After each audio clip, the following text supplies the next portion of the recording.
डहरकी में पंजाब वासी वापारी पारां दुकानदारनि खे बीमार मुर्गी विकिरो करण जो इंकशाफ थियो आहे। इतला ते शहरी ने सहाफ़िन वाक़े वारनि पहुची ड्राइवर पारां दुकान ते सप्लाई कंदड़ बीमार मुर्गनि सां भरियल गाॾी हथ करे वरिती। पुलिस पहुची बीमार मुर्गी सप्लाई कंदड़ वापारी ऐं ड्राइवर खे गिरफ़्तार करे वरितो आहे। डहरकी में पंजाब वासी वापारी पारां दुकानदारनि खे कैल्शियम इंजेक्शन लॻल बीमार मुर्गी विकिरो करण जो इंकशाफ थियो आहे। जे बैदि इतला ते शहरनि ऐं सहाफ़िन चाचड़ मोहल्ला में वाक़िए मुर्गी जी दुकान ते पहुची ड्राइवर पारां दुकानदारनि ते सप्लाई कंदड़ बीमार मुर्गनि सां भरियल गाॾी हथ करे वरिती आहे। जे बैदि पुलिस वाक़े वारे हंधि पहुची बीमार मुर्गी सप्लाई कंदड़ पंजाब वासी वापारी ऐं ड्राइवर खे गिरफ़्तार करे वरितो। जे बैदि वापारी पारां पुलिस आरोप केतिरे अरसे खां कैल्शियम इंजेक्शन लॻल मुर्गियूं सप्लाई करण जो इंकशाफ पिणु कयो वियो आहे, पर इंकशाफ करण बावजूद पुलिस बासण जे मुदाख़िले बैदि गिरफ़्तार वापारी ऐं ड्राइवर ख़िलाफ़ केस दाख़िल करण बदिरां खेसि आज़ादु करे छॾियो आहे। इस दुकान के लिए माल उतारा है ये चाचड़ के, जहाँ आप खड़े हैं इस दुकान में कितना माल लिया इन्होंने?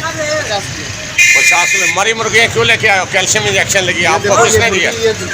आपको किसने दिया ये कैल्शियम लगा इंजेक्शन? ये कहाँ से ले आए हो भाई? इधर थोड़ी बात करो। गिरपुर से ले आए।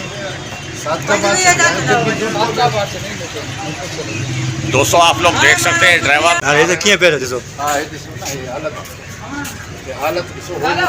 मुर्गियों की हालत क्या है। डहरकी में कैल्शियम का इंजेक्शन लगी मुर्गियां पहुंच चुकी हैं, तमाम करने के बराबर है। तमाम दोस्तों से गुजारिश करेंगे कि ये मरी हुई मुर्गियां मत खरीदें। आप लोग हालत देख रहे हैं।